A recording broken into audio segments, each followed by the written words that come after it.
José López Portillo sería el primer secretario de Hacienda en convertirse en presidente de México. Parecía el arribo al poder de un estadista sensato, de un hombre de evidente buena voluntad que sacaría al país de sus agobiantes problemas. Sin embargo, el petróleo surgió con tal fuerza que acabó por determinar el curso que seguiría su gobierno. Y de la fe en la abundancia, los mexicanos pasaríamos una vez más a los abismos de la crisis.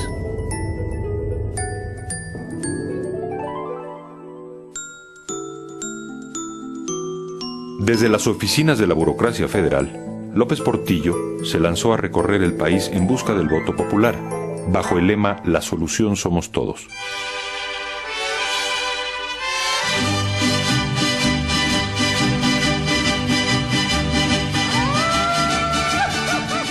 El único puesto de elección popular al que yo aspiré fue la presidencia. Que él era el candidato y yo era el coordinador de la campaña. Él me solía decir, nosotros de esto no sabemos, ¿verdad, licenciado? Con excepción del PAN, que no presentó candidato para esas elecciones, todos los partidos de oposición registrados postularon al mismo hombre.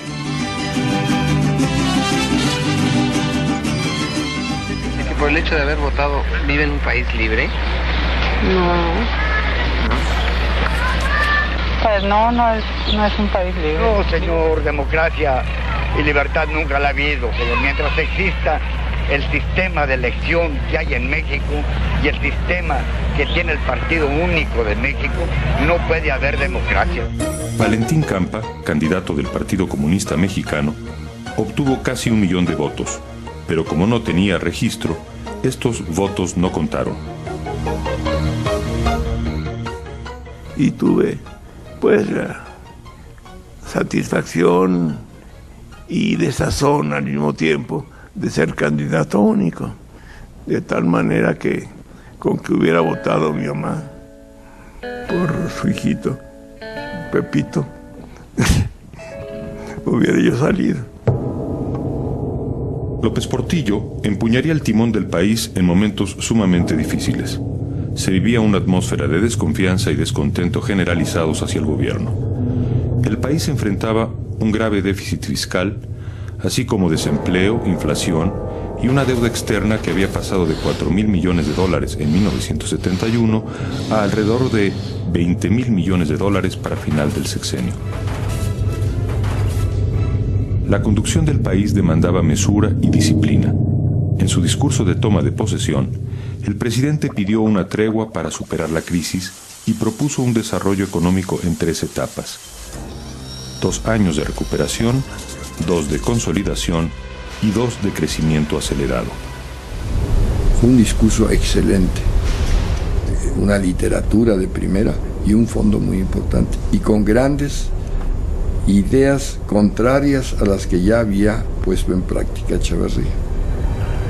Nos impresionó a todos, y de una manera unánime todos dijeron, caramba, qué discurso, este es un gran cambio.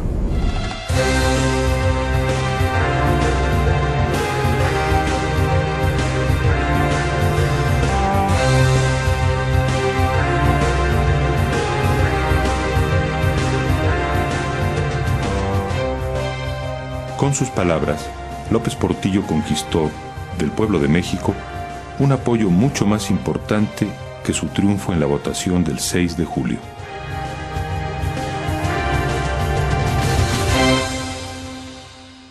Me comprometo a buscar el concierto entre el cambio dialéctico y la constancia revolucionaria. No estamos unidos para que unos pisen y se encaramen sobre otros, ni para que pocos se salven y muchos se hundan. Es el discurso que más he cuidado en mi vida, y me pareció que la mejor manera era hacer peticiones para corresponsabilizar al público, para corresponsabilizar al pueblo. Y entonces me ocurrió la fórmula: a los jóvenes les pido, a los tales les pido, a los tales les pido. Y ahí vino aquella pregunta que Me emocionó entonces como me emociona ahora. A los marginados. Si algo pudiera pedirles, sería perdón por no haber acertado todavía a sacarlos de su postración. Pero les expreso que todo el país... En septiembre de 1976, el régimen de Echeverría firmó con el Fondo Monetario Internacional un convenio que comprometía al gobierno mexicano a ejercer un gasto público reducido y a mantener bajos los salarios. En fin, la receta tradicional del Fondo Monetario que limita enormemente la demanda, limitando salarios y gasto público, y política monetaria restrictiva como fórmula de superar la crisis. Desde su comienzo, el gobierno López Portillista debió enfrentar el grave problema del financiamiento. Se necesitaban divisas para impulsar los programas de desarrollo, para la compra de equipo e insumos, pero al interior se carecía de capitales y en el exterior el crédito estaba prácticamente cancelado. Aún así, López Portillo confiaba en que podía sacar al país del bache. 3 años es todo lo que necesito, le aseguró al periodista Julio Scherer. De entrada, el presidente debía definir la estrategia económica que seguiría su gobierno. Desde los primeros momentos surgen diferencias muy claras entre los dos secretarios. El secretario de Hacienda, por un lado, tratando de mantener un clima de austeridad, de manejo ordenado de las finanzas públicas, y por el otro lado, el secretario de Programación y Presupuesto, señalando que lo que es necesario es gastar más. El presidente López Portillo tomó la decisión de irse por la propuesta de la Secretaría de Hacienda, el de jugar más en tono a lo que proponía el Fondo Monetario Internacional. Durante casi 2 años se siguió una política de austeridad absoluta que para el pueblo se tradujo en un tope salarial del 10% y el encarecimiento de los productos de consumo básico. Hay la dolorosa convicción del gobierno de la República de que desgraciadamente en estos momentos no es por el camino abierto del alza de salario como se resuelve el problema general del desarrollo económico y social del país.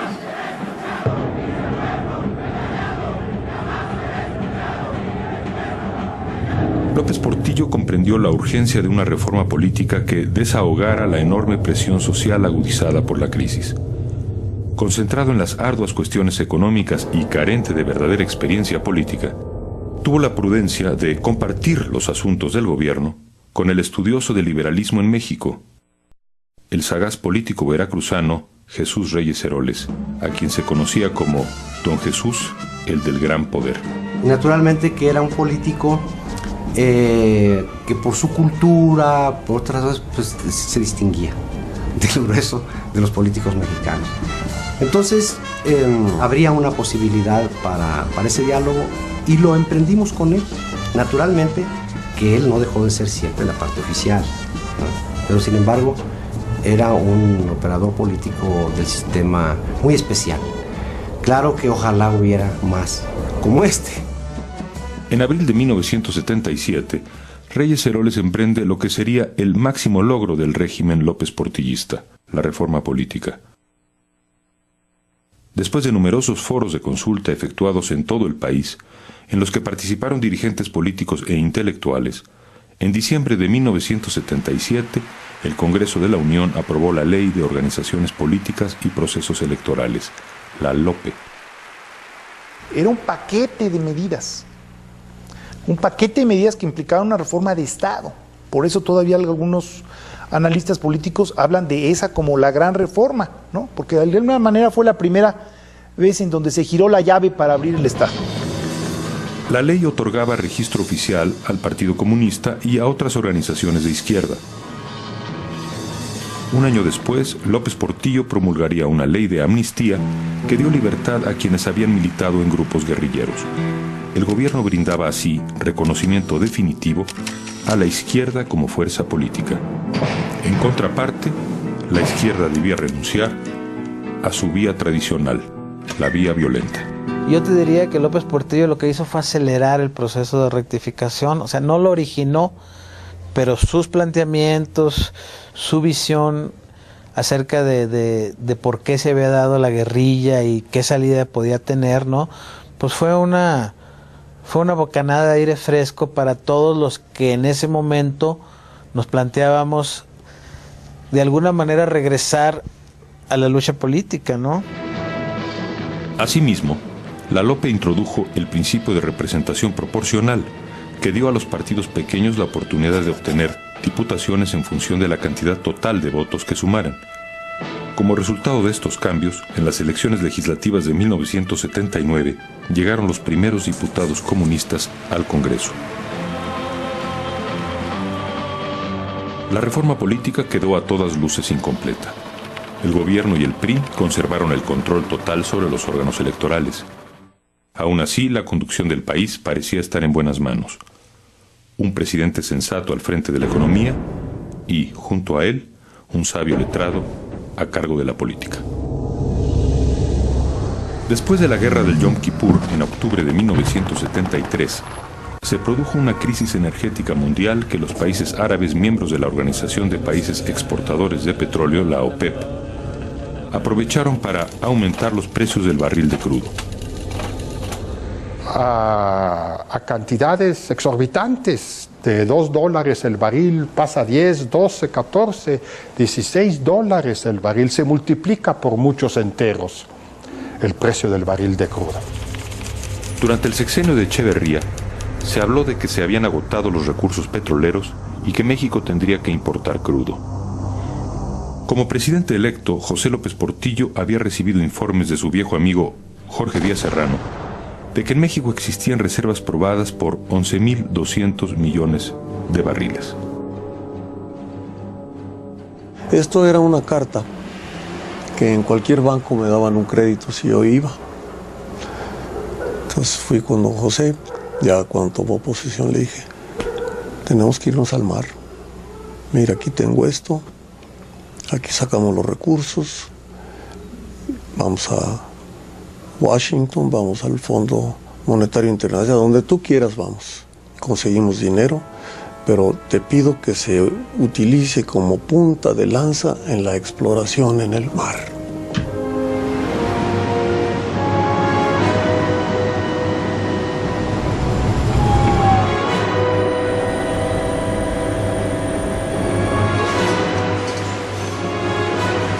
El primer pozo tuvo 30,000 barriles diarios. Y de ahí en adelante creció esto en forma extraordinaria. En 1977, las reservas aumentaron a 16.800 millones de barriles, a 29.000 millones de barriles en 1978 y a 40.200 en 1979. El presidente anunciaría personalmente que las reservas petroleras potenciales ascendían a 200.000 millones de barriles, cifra que colocaba a México al nivel de los grandes productores del Golfo Pérsico como Arabia Saudita, que ganaban dinero a raudales. El país parecía hallarse frente a su gran oportunidad. México se descubre dueño de una inmensa riqueza petrolera, de hecho, una de las más importantes riquezas del mundo en la materia. ¿Qué hacer en tal circunstancia? Hay quienes aconsejan no vender. Opinan que debemos guardar nuestro petróleo para mañana, posponer su negociación, conservar esta riqueza para un futuro. Hay quienes opinan, por otra parte, que el negocio debe realizarse ahora, que debe ser ahora, ahora mismo, no mañana, cuando debemos transformar nuestro petróleo en la moneda que nos permita vivir sin deudas por primera vez en nuestra historia moderna. México, país de contrastes, ha estado acostumbrado a administrar carencias y crisis. Ahora en petróleo, en el otro extremo, tenemos que acostumbrarnos a administrar la abundancia.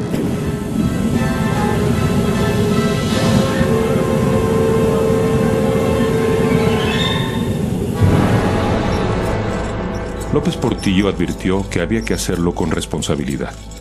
Sin embargo, meses después, el plan de crecimiento moderado en 3 etapas se tiró por la borda y lo sustituyó un programa tan desmesurado que, en comparación, la gestión de Echeverría pareció casi austera. Ríos interminables de petróleo comenzaron a brotar del subsuelo mexicano. La producción de crudo en 1977 fue de 1.200.000 barriles diarios. Para 1980 se incrementó a más de 2 millones de barriles. Pemex duplicó la extracción y la capacidad de refinación y triplicó la producción de petroquímicos. La exportación también aumentó exponencialmente. En tan solo 4 años pasó de 0 a 1.3 millones de barriles diarios. Y todo este crecimiento fue financiado con crédito externo, pensando que el petróleo proporcionaría las divisas suficientes para pagar los empréstitos. Pero no solo lo pensó México, sino lo pensaron los bancos que nos prestaron. Nadie regala su dinero, por lo menos que yo sepa. Yo recuerdo que en aquella época los funcionarios de la Secretaría de Hacienda que asistíamos a reuniones internacionales éramos literalmente perseguidos por los banqueros canadienses, americanos, japoneses, ingleses, alemanes, suizos, cada uno ofreciéndonos una operación de crédito a México en mejores condiciones que la anterior. El endeudamiento del país fue creciendo paralelamente a la producción de crudo. La mayor parte de los empréstitos se destinaban a Pemex. Como resultado, la paraestatal debía en 1979 el 25% de la deuda externa nacional y la economía se petrolizaba a pasos agigantados.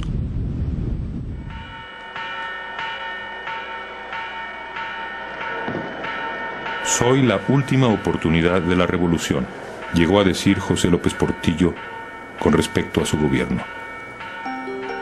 Los sueños de justicia social que dieron origen a la lucha armada podrían, finalmente, hacerse realidad gracias a los vastos yacimientos de petróleo.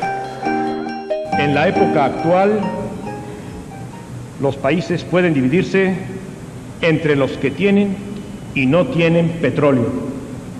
Nosotros lo tenemos.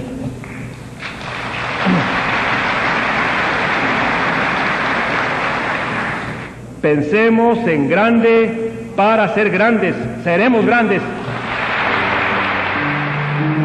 En sus memorias, José López Portillo escribió sobre sí mismo: fui muy macho.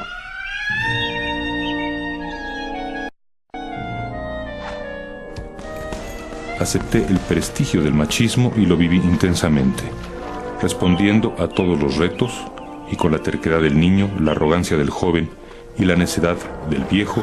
Jamás me rajaré. Palabra de macho.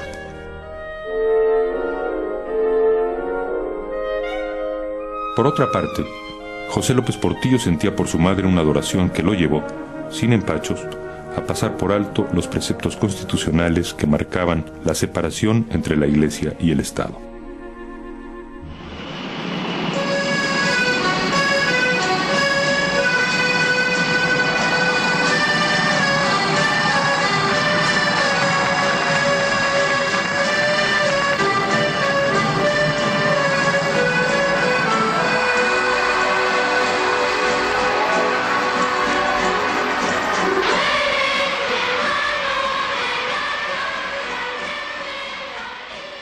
Ella era profundamente religiosa, el sentimiento que yo respeté toda la vida y por eso no vacilé en llevar el Papa a Los Pinos para que mi madre gozara de su personalidad. Mientras que la voluntad de la presidencia era tratar de poner tapete rojo y que hubiera una convivencia como si hubiera relaciones entre el Estado Vaticano y el Estado mexicano. Reyes Heroles se vio orillado a una situación muy incómoda como secretario de Gobernación, en el sentido de que se mofaron de la ley y el propio presidente de la República dijo: si la reglamentaria, el 130, establece que hay multa por algunas de las cosas que hagamos, yo pago las multas. De joven, José López Portillo no se interesó mayormente en la política. Ya como presidente su actitud cambió, no solo en él, sino también en los suyos. A su primo Guillermo lo puso al frente del Instituto Nacional del Deporte. A su hijo José Ramón lo designó subsecretario de Programación y Presupuesto y lo proclamó orgullo de mi nepotismo. Con su esposa no fue menos generoso. Doña Carmen Romano creó la Orquesta Filarmónica de la Ciudad de México y, acompañada de su piano y su orquesta, recorrió muchos países. A su hermana Margarita le encomendó la Dirección General de Radio, Televisión y Cinematografía. Era un área que Margarita desconocía y sus colaboradores chocaron pronto con funcionarios que venían del gobierno anterior. La razón principal de las disputas fue el control de los fondos destinados por el Estado al cine, una industria que en el sexenio echeverrista había recibido un fuerte apoyo económico. Cuando las pugnas entre los grupos se agudizaron, se usó la fuerza contra aquellos funcionarios que no gozaban de sus simpatías. De repente entra la policía en forma brutal a Estudios Churubusco y a muchas otras industrias y se encarcela alrededor de 40 cineastas, ¿no? A casi todos ellos se le inventan cargos. En mi caso podría decir que era tan ridícula las acusaciones que se me acusa de un fraude de 5,000 millones de pesos, cantidad que nunca ha tenido la industria cinematográfica juntos, ¿no? Se nos encarcela, se nos secuestra durante 6 días, porque 6 días materialmente fuimos secuestrados y torturados, con agua mineral, toques, golpes, hombres, mujeres, parejo, todo el mundo. Y se nos hace firmar actas dictadas por ellas. La directora convirtió los caprichos en actos de gobierno. Ni siquiera su jefe, el secretario de Gobernación, pudo contenerla. De hecho, a raíz de los enfrentamientos entre ambos, José López Portillo destituyó a don Jesús Reyes Heroles y nombró en su lugar al profesor Enrique Olivares Santana. ¿Quién se atrevería ahora a ponerle límites al presidente? Nadie. Como cada 6 años, el ciclo se repetía. López Portillo era ya el presidente imperial de los mexicanos. El licenciado López Portillo, y voy primero a la parte personal,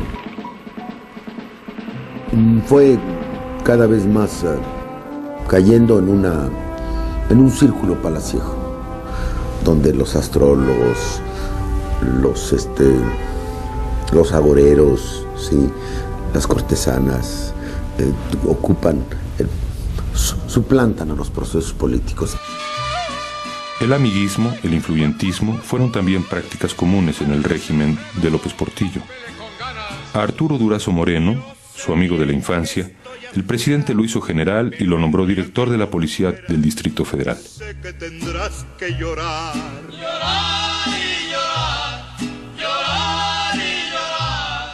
El negro Durazo pronto dio muestras de su gusto por la buena vida y su extraña debilidad por la cultura griega. Con el sueldo mensual de un honrado policía, 9,600 pesos al mes aproximadamente, se construyó una fastuosa mansión en las faldas del Ajusco y un palacete en las playas de Zihuatanejo, conocido como el Partenón. En ese momento el presidente consideró necesario desafiar al enemigo histórico de México. Brindó apoyo a las guerrillas de Nicaragua y El Salvador, y al presidente de Estados Unidos, James Carter, le dedicó un trato seco y duro cuando en febrero de 1979 visitó el Distrito Federal. Carter pronunció entonces un discurso sensible y conciliador ante el Congreso de la Unión. López Portillo, no sin razón, le expresó que México estaba cansado de ser tratado como país de segunda. Para fines de 1979 empezaron a llegar los excedentes del petróleo. Ahí caía, se oía el ruido del 20 que caía, estaba ingresando recursos a la nación. Pero México recibió en esos años, de 1978 a 81, una cifra que podemos decir en términos gruesos de más o menos 100,000 millones de dólares que no teníamos contemplado en los planes originales. Son los tiempos famosos en que teníamos que aprender a administrar la abundancia. Porque claro, el país se convirtió en unos cuantos años en un nuevo rico. Con los recursos del oro negro, López Portillo dio rienda suelta a su pasión por los grandes planes e inició la construcción de obras monumentales como la segunda etapa de la siderúrgica Lázaro Cárdenas, el gasoducto Cactus Reynosa, la presa Chicoacén, los complejos petroquímicos de La Cangrejera y Pajaritos. Puso en marcha el Sistema Alimentario Mexicano, SAM, que era el plan maestro para lograr la autosuficiencia en granos básicos e incrementar los ingresos de los campesinos. La meta se alcanzó, pero solo por un año. El gigantesco proyecto lo incluía todo: ferrocarriles, carreteras, puertos, cultura, educación, recreación, salud, vivienda, desarrollo científico, tecnológico. Era la modernización total en un sexenio. Para finales de 1980, el Estado era dueño de 450 empresas y participaba en otras 54 como accionista minoritario. Contaba además con decenas de organismos descentralizados y fideicomisos. Y así, bueno, pues teníamos las fábricas de textiles, de bicicletas, hoteles, restaurantes. Yo siempre cuento, y me gusta hacerlo, que llegamos a tener hasta un cabaret, que probablemente haya sido el único cabaret en el mundo que perdía dinero. Según estimaciones del escritor Gabriel Said, en 1981 el presidente tomaba decisiones que representaban una inversión de casi 70 millones de dólares por hora. Ningún monarca en el mundo tenía, en términos relativos, un poder semejante.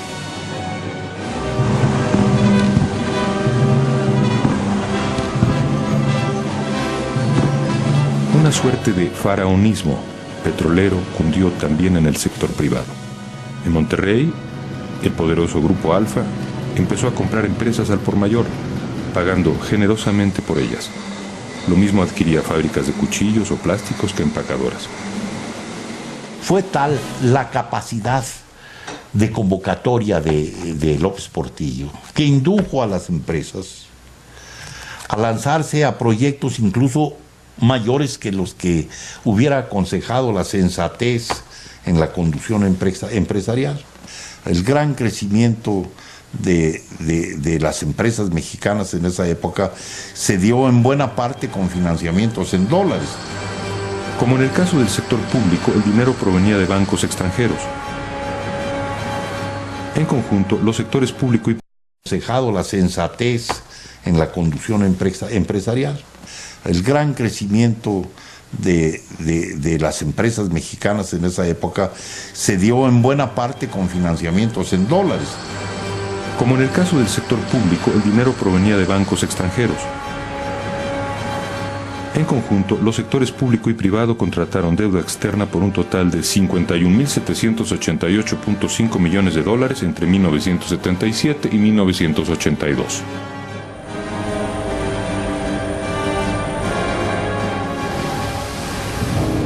En aquel concierto de megalomanía se escucharon las voces disonantes de dos ingenieros, Eberto Castillo y Gabriel Said, que alertaban a la opinión pública contra la precipitación y el despilfarro y proponían, cada uno a su manera, un cambio radical en la política económica. Advirtieron también sobre la fragilidad de un edificio construido a partir de un ladrillo solitario, tan inadvertido que nadie hablaba de él: el precio del barril de petróleo. Como presidente, López Portillo apostó el desarrollo de México al boom petrolero y eligió financiarse con deuda externa. De pronto, a finales de 1980, llegaron malas noticias. Las tasas de interés internacionales subieron del 6 al 20% y automáticamente la deuda externa mexicana se elevó en más de 34 mil millones de dólares. De inmediato se alzaron las voces exigiendo ajustes en la política económica.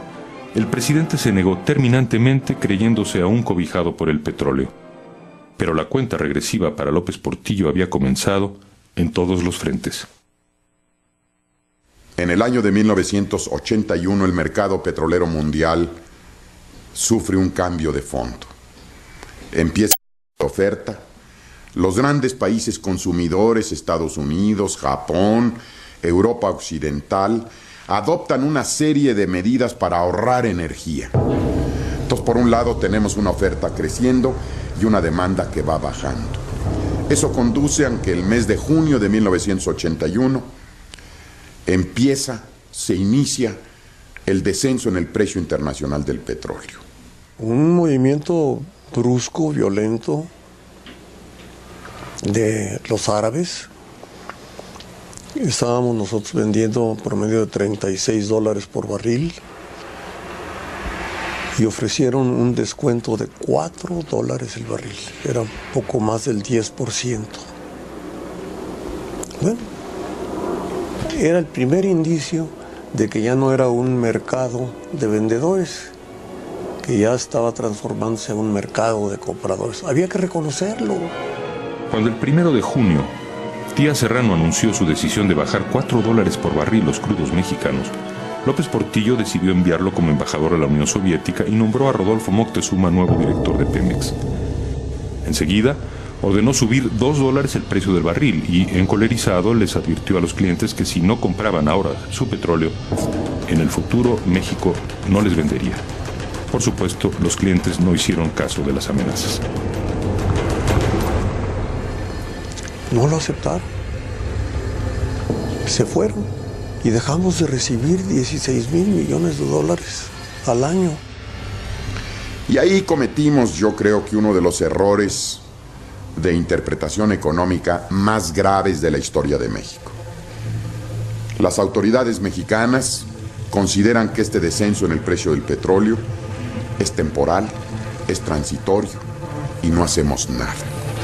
Lo sensato en ese momento era ajustar la paridad del peso frente al dólar y cancelar los grandes proyectos. Sin embargo, el gobierno siguió gastando como si no pasara nada.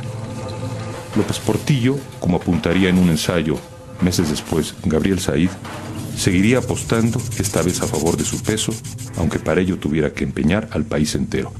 Entonces teníamos déficit de balanza de pagos, de cuenta corriente, déficit fiscal, un problema muy severo de sobreendeudamiento externo, de costo del financiamiento externo, y todo eso lo estábamos tapando durante la segunda mitad de 1981, trayendo más crédito externo.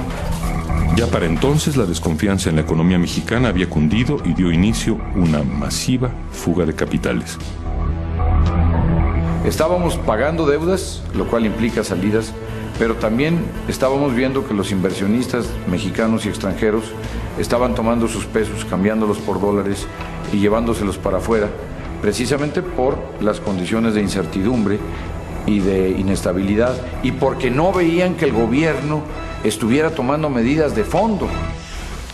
Los banqueros le pedimos al presidente que devaluara. Era insostenible el tipo de cambio que se estaba manejando. Porque lo más barato en el mercado era comprar dólares. Y la gente no es tonta, lo sabía y compraba dólares.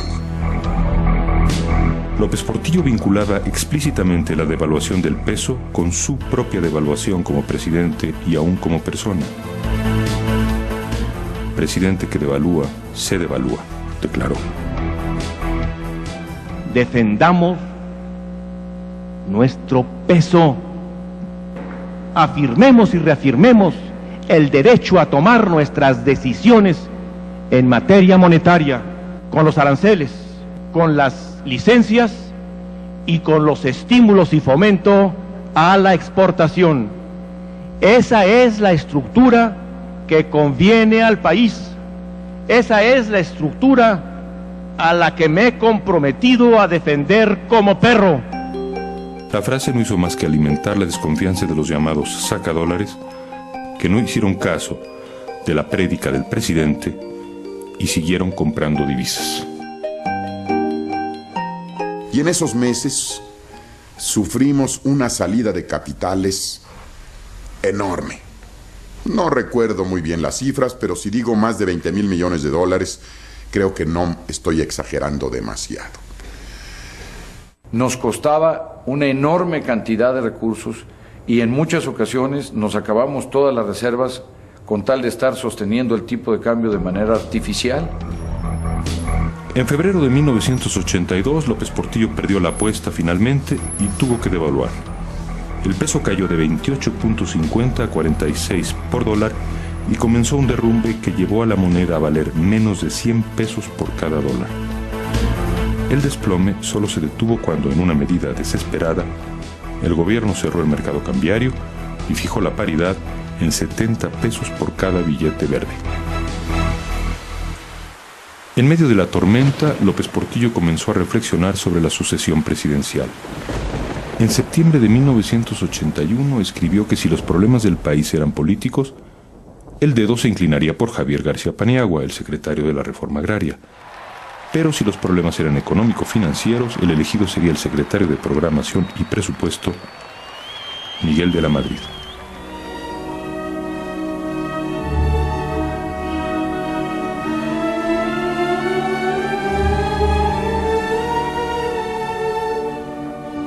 Desde 1978 sonaban las arcas, pero el dinero del petróleo no erradicó la pobreza de los mexicanos. Ya para ese año, el subempleo, el comercio ambulante, las marías y los tragafuegos eran una realidad lacerante en la capital del país y en otras ciudades. Con los tragafuegos, se popularizó el chiste de que si no se hallaban clientes en el extranjero para el petróleo, ellos serían el mercado natural. Hay que recordar que 1982 cierra con cero crecimiento, un déficit del gobierno de 17% del PIB, que para aquellos que no estén enterados de estas cosas, es difícil encontrar otro caso en otro país, en otro tiempo, con un déficit de ese tamaño, incluyendo países que han estado en estado de guerra. Sí, fue un despilfarro brutal. A mediados de 1982, las evidencias de la bancarrota obligaron a recurrir al apoyo del Fondo Monetario Internacional. El secretario del Tesoro de los Estados Unidos, Donald Reagan, convocó a la comunidad financiera mundial a una reunión urgente. Y el 20 de agosto de 1982 en Nueva York, el secretario de Hacienda de México, que era yo, le declara a la comunidad financiera internacional que ya no tenemos dinero. En el momento en que llegamos nosotros a Nueva York, la verdad es que cundió un gran nerviosismo en los mercados. El licenciado Silva Herzog y yo íbamos caminando por Park Avenue, en donde están los edificios, las sedes centrales de los principales bancos de los Estados Unidos. Y conforme avanzábamos cuadra a cuadra, se iban cayendo los precios de las acciones en el mercado. Y teníamos la impresión de que conforme caminábamos se estremecían aquellos edificios, se estremecía Wall Street, en virtud del problema sistémico que México iba a causar por su problema de deuda externa. Entonces, en una reunión que ustedes se podrán imaginar lo dura, lo tensa, lo difícil que fue, decirle a la comunidad financiera internacional: se me acabaron las fichas, no tengo dinero, debo, no niego, pago, no tengo, como el famoso dicho mexicano. Pero no solo eso, sino que necesito que me presten más dinero para poderles pagar a ustedes los intereses de sus créditos. En un momento determinado creí yo que el país podía ya afirmar que marchaba sustentándose en sus propias fuentes de financiamiento, apoyados en el petróleo, como en algún momento pudo haber sido. Y después, ante la cerrazón de los países del norte, pues no pudo ser. Que es una de las angustias tremendas de un presidente que dejó de ser y que vio cómo se desmoronaba todo lo que construía.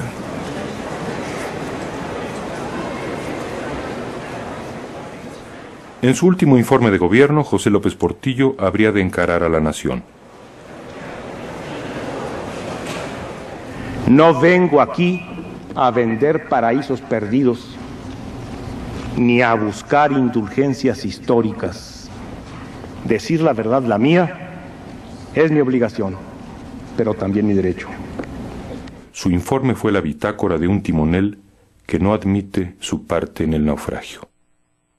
Soy responsable del timón, pero no de la tormenta. Y culpó del desastre a la caída de los precios del petróleo, al incremento de las tasas de interés, al motín de los llamados sacadólares y a los banqueros. E hizo un último gesto, una última apuesta. He expedido en consecuencia 2 decretos. Uno, que nacionaliza los bancos privados del país. Creyó que un solo golpe de timón lo arreglaría todo, que un sexenio de 3 meses empezaría a partir del 1 de septiembre y que en ese periodo el país se reconstituiría y él podría alcanzar la gloria histórica que todos los presidentes anhelan. A los desposeídos y marginados, a los que hace 6 años les pedí un perdón que he venido arrastrando como responsabilidad personal.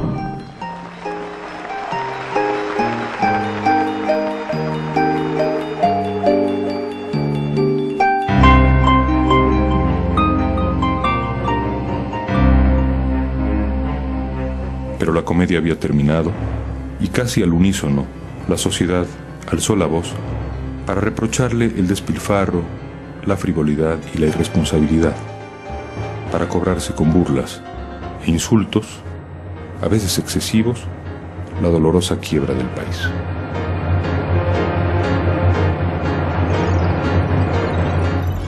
López Portillo arrió banderas, guardó silencio y pasó los 2 últimos meses del sexenio virtualmente encerrado en Los Pinos. Fue así como terminó, trágicamente, el sexenio de la gran oportunidad.